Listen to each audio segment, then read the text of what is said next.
Rule number second की इसमें है कि किसी संख्या में इकाई के स्थान पर 4 या 9, यदि कोई संख्या हमें दी गई हो और उसमें इकाई का अंक 4 या 9 हो और उस पर घात लिखें और हमें ये बताना हो कि इसको हल करने पर जो हमें संख्या मिलेगी उसमें इकाई का अंक क्या होगा। तो देखिए पहला ये हम 4 के लिए देखते हैं। तो 4 अगर किसी संख्या है और उसमें इकाई का अंक कितना है 4 है, तब हम उसकी घात देखते हैं। क्या देखते हैं? घात, उसकी घात देखते हैं यानी पावर। तो पावर अगर सम संख्या है, क्या है? सम संख्या, मतलब 2 से विभाजित है और विषम संख्या है, तो दोनों के लिए अलग है, सम संख्या है या विषम संख्या। घात अगर सम संख्या है तब इकाई का अंक होगा 6 और घात अगर विषम संख्या है तब इकाई का अंक कितना होगा? 4 होगा। जैसे देखिए एक 64 है ना, और इसकी घात हमने किया 22। हमें ये बताना है कि इसे हल करने पर इकाई का अंक क्या होगा। तो 64 में इकाई का अंक कितना है? 4 है, तो हम इसकी घात देखते हैं। अब घात क्या है? 22। 22 क्या है? एक सम संख्या है। कौन सी संख्या है ये? सम संख्या है। जब सम संख्या है तो आप कहेंगे कि 64 की घात 22 को हल करने पर जो हमें संख्या मिलेगी उसमें जो है इकाई का अंक होगा कितना? 6। अब यहाँ पर अगर यही 64 की घात हम कर दें 43 है ना, तब हमें बताना हो कि इसमें जो है इकाई का अंक क्या होगा। तब हम देखते हैं 43 क्या है? ये एक विषम संख्या है। कौन सी संख्या है? विषम संख्या है। तो विषम संख्या है तो इसलिए 64 की घात 43 को हल करने पर जो संख्या आएगी उसमें जो है इकाई का अंक जो होगा वो कितना होगा? 4। ऐसा क्यों होता है? ऐसा इसलिए होता है कि जैसे 4 की घात हम 2 करते हैं, तो 4 की घात 2 तो कितना होगा? 4 गुणे 4 यानी कितना आ गया? 16। यहाँ पर देखते हैं कि इकाई का कितना है? 6। इसीलिए कहा जाता है कि अगर किसी संख्या में इकाई के स्थान पर 4 हो और उस पर लगी घात सम हो तो हमेशा उस संख्या में हल करने पर इकाई का अंक क्या होगा? 6 होगा।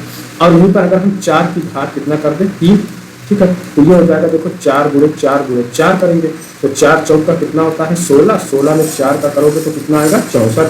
अब 64 में इकाई का अंक कितना है? 4। इसीलिए ये कहा जाता है कि अगर किसी कोई संख्या में दी गई हो और उसमें इकाई का अंक 4 हो और उस पर घात विषम संख्या हो तो उसे हल करने पर जो संख्या मिलेगी उसमें इकाई का अंक कितना आएगा? 4 आएगा। इसी तरीके से 9 के लिए भी है ना, 9 के लिए भी हम यही रूल अप्लाई करते हैं।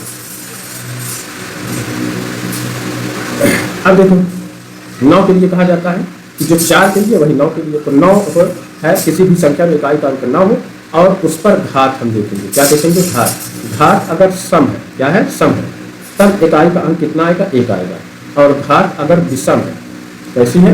विषम है, तब इकाई का अंक क्या आएगा? 9 आएगा, है ना। सेम चीज है। जैसे देखिए अगर 9 की घात 2, अब 2 क्या है? ये सम है, तो 9 गुणे 9 आप करेंगे तो 9 9 कितना होता है? 81। 81 में इकाई का अंक 1 है, इसलिए कहा जाता है घात अगर सम है तो इकाई का 1 होगा।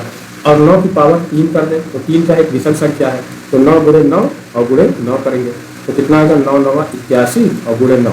अब देखिए 81 में इकाई का अंक 1 और ये 9 भी है, इकाई को 9 करना कितना गया? 9। इसीलिए कहा जाता है कि अगर घात विषम है तब इकाई का अंक कितना आएगा? 9 आएगा।